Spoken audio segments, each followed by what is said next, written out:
почитувани граѓани и граѓанки, почитувани представници на медиумите.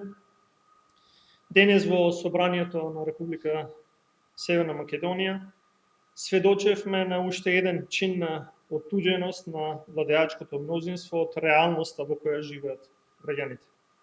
Наместо да донесат одлука што директно ќе го олесни товарот врз семејните буџети, пратениците од владеачката коалиција одбија да ги подржат измените и дополнувањето на законот за данок на додадена вредност, со кој предложивме намалување на ДДВ за електричната енергија од 18% на 5% и укинување на ДДВ-то за основните прехранбени производи.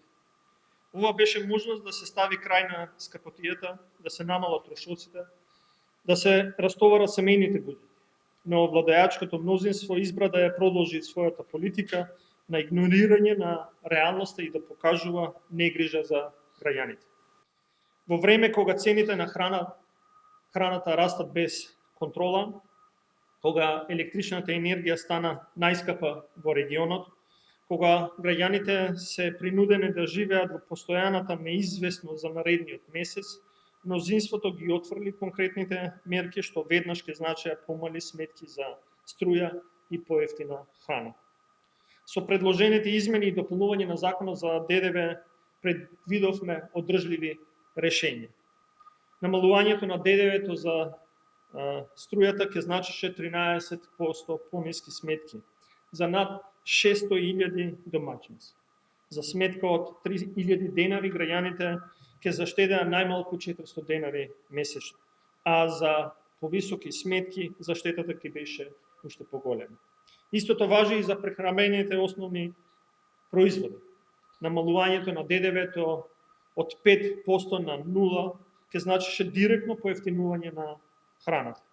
Односно над 3.000 производи ќе беа поевтини, меѓу кои лебот, брашното, млекото, јајцата, маслото, шеќерот и сите останати основни намирници што секојдневно ги купуваат граѓаните.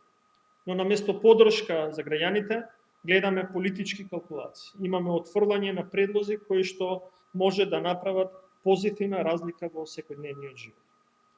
Почитувани, се ветуваа повисоки плати, но граѓаните денес купуваат помалку со истите плати.